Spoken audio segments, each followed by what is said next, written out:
Hi, and welcome to another episode of my little Midjourney prompt discussion. Let's get into this. So today we're going to be talking about different types of photography you can use within Midjourney. Midjourney offers a lot of different types of images that you can create, from sketches to Magna to Pixar images to real life photography, or close to it as it can get.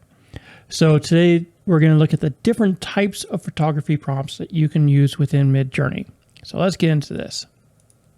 The first one is your basic photography. This is what we're going to be using for our baseline going down through this list of images. And we're going to be using the prompts upper body shot, which is basically from the chest up, beautiful woman, stylish clothes, extremely detailed photography. I find this combination to be a good baseline to use when creating an image. You can change it to whatever you want, but for me, this is what works, and this is what we're using for this mini little tutorial here. So you have the photography prompt, which would go at the end of your prompt list, and then you can modify this by changing it to different things like fashion photography. Fashion photography, if you don't have any other lighting modifiers or camera type modifiers or film modifiers or whatever the case may be, fashion photography will change the lighting, the hairstyle, and the clothing that the model is wearing. So one of the things with all of these photography types is that when you choose a type of photography, if you haven't set other modifiers, Midjourney will change things depending on what it thinks should be put within the picture. So for example, when I chose fashion photography, it changed her clothes, the lighting, the hairstyle, etc. So as you can see, you have a very dramatic style picture here, very stylish, nonsensical kind of clothes, but looks cool in the picture. Then you have black and white. Black and white photography, what that does is, as it says on the tin, makes black and white, but it uses very soft shadows. Highlights on there tend to be a little bit more blown out than other types. And again, changes the style to something it thinks you want to see. You can change all this with other prompts, but right now we're just focusing on the types of photography that you can use. The next type is noir photography. Very similar to black and white photography, but it's a harsher black and white image. The shadows are deeper, the highlights are toned down. It's meant to give a noir style look. If you ever saw an old detective movie in the black and white era, some of you kids may not even know what black and white is, but noir is definitely a style that I recommend looking at, especially if you're into doing detective shots or anything with a lot of old-time drama to it. The next type is war photography. Now, war photography uses a much greener palette. It changes the color tones to match the olive drab in the uniforms, the background. It gives a much more cinematic look to things, a much more gritty, realistic imagery. Just the coloring is meant to provoke thoughts and ideas. But you can also change this to the war era that you want. It kind of defaults to like World War II, but you can put like modern war photography, or you can put World War I war photography, and it will change the clothing, the background, the style of photo, depending on which modifier you place on that. The next type is magazine photography. Magazine photography is very similar to fashion photography, though the pictures tend to be more free-flowing. The hair tends to be blown out more. The clothing tends to be less neat. It's all about movement. It's about energy. It's about modern-day active daily style. So you'll see a lot of different changes to the clothing and hairstyles that that the models are using. One of the things you'll also see is that it tends to use one or two light type of photography, one light off to the upper right and one off to the upper lower left to give a split tone thing with very soft shadows, and makes a nice entry kind of image if you're trying to sell daily clothing or trying to sell an ad. Magazine photography is used for that type of thing. Then there's documentary photography. Documentary photography is, again, very similar to fashion photography. It tends to be very tight. The model's hair tends to be very tight. The clothing tends to be very specific. The jewelry tends to be very specific to the documentary style. So, for example, if they're doing a documentary in China, you're going to see a lot of people in traditional Chinese clothes, wearing traditional jewelry, traditional hairstyles. Basically, it's all meant to present a specific tie to an era or or whatever it is the documentary is about. So that's what documentary is used for. It also uses a lot more earth tones in the lighting and the coloring. It tends to not have anything bright or flashy. So a lot of muted tones going on within the documentary photography style. So that's something to think about if you want to choose that. It's very nice for doing like portraits. I find in documentary are tend to look very professional. So if you're looking at like corporate profiles or headshots, documentary photography style is a good way to go for that. Then there's wildlife photography. Now, wildlife photography tends to be used for, wildlife. It doesn't tend to be used for fashion photography or for photography of humans. But I found that when you attach the wildlife photography, it tends to do some very interesting things to the image. So it's one of the things I like to keep in my bag of tricks. If I want an image like this where it throws in a nice little leopard or tiger or leopard tiger thing that you see here in the background, changes the clothing of the model to have a more wild feel to them that matches the tones of the wildlife background. Midjourney is really good at doing stuff like that. Hands, not so much.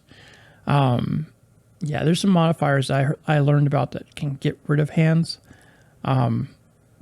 Maybe we'll look into those in the future, but basically it's dash no, and there's no space between the dash and the word no.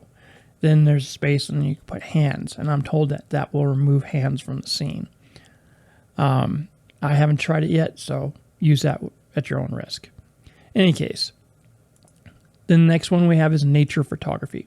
Nature photography and wildlife photography are very similar, though, as you can see, it removes the animals from the background and focuses more on flowers and trees and things along those lines. So if you're doing images that involve flowers or nature in any way, nature is a good way to do it because it changes the color palette to a more greenish blue, and it also brings out all the colors within the flowers or whatever the main focus is of the photography, of the photograph rather. It will bring out those emphasis. I mean, for example, as you can see on here, on her jacket, the flowers that are on her jacket stand out from anything else that's in the scene because it's specifically meant to do that, at least within Midjourney. So if you're doing flowers or trees, nature photography is going to be one of the ways you want to do it. Then we're going back to like the 1850s. In the 1850s, there was two types of photography that was very popular. There was the Ambrotype, which you see here, and this will, if you've seen any Old West films or anything like that, this is a very common style that they used. As you can see, one thing that Ambrotype had that most people didn't like, it was a very yellowish brown kind of filter on it. And a lot of people didn't really care for that. So Ambrotype fell out of favor for Tintype. And Tintype, as you can see, is a much more realistic tones. Even though it's black and white, it's got that kind of greenish fill to it a little bit. but it is more appealing than the Ambrotype. So a lot of people will follow Tintype. Now, in our next type here, one of the things you can do with photography is you can set an era. If you don't know what kind of film they used, if you don't know what kind of camera was used, etc., you can just tell it what era you want. So for example, here we type in 1960 photography, and it will come up with this type of image. It uses that chroma color, I think was the term, for bringing out a lot of the flesh tones. Although it is a little bit muted, it's a little bit not very sharp, but this is the type of image that you would get if you typed in 1960. Now, if we go back to my high school days, and this is going to show how old I am here, we go to like the 1980 photography, and this is the type of image it shows with the blown out hair, the what do they call them, the anime blouses. I don't recall. A lot of, believe it or not, a lot of fashion back then was based off of some old some movies. But I actually kind of like the blown out hair kind of thing. I know I'm old, but anyway, this is the type of photography you would get if you typed in 1980. Now, when you take into account all the different photography types we looked at, fashion and black and white and war photography, etc., these are just your bases. These are just what you can use as a baseline to create your image from.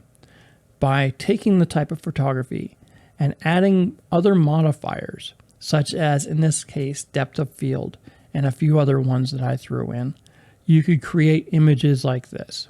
Now, the modifiers for film are very, very lengthy. There's a ton of them. And I'm still trying to dig through all of those. And maybe we'll touch on some of those in a later video. But for now, I just wanted to leave it at this and let you know that you can add modifiers to the type of photography that you're doing to really enhance the overall photography as a whole. Setting up the scene, setting up the lighting, setting up the type of photography, whether you want depth of field or not, the whole 9 yards.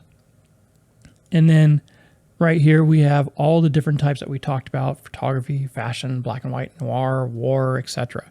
And these, as you can see, each one has a very different lighting scheme. Each one has a very different style. Each one has a unique personality that you can bring to your images. Now, as I said, there are a ton of different types of formats that you can use in Midjourney. Photography is just one of them, but that my background tends to be in photography as an amateur photographer. So I really like doing photography in real life style images. In any case, I hope you enjoyed it, and then enjoyed this presentation. The last couple of things I just want to go over is, as I was saying, photography types can be defined by type, era, or method. Now, method is something I found out just before I filmed this, is you can do things like pinhole camera or broken camera. Try that one and get some interesting results. In any case, you can add in a type of method that you're shooting with. You can also, as I was saying, add different modifiers for even more control, such as depth of field or the film type. I'll get into different ones later on in different tutorials, but this is where I want to go with that one. And then photography prompts are just one of the uses. Play around, experiment, try mixing photography and Magna or photography and Sketch. You get different results. The fun thing about Midjourney is you can try 1,000 different things and just get different results each time and find something by accident that you absolutely love. In any case, I hope you like this today. It's trying something different. And for those of you, somebody asked me if I had a Instagram account where I display some of the images that I create. I absolutely do. The Instagram account is AI John Art. One word, AI John Art. Search for that and you'll find my account. Hope you enjoy. If you have any questions, please do feel free to leave them down in the comments. I always love hearing from you guys. And as always, I wish you a fantastic day. Have a great one, everyone.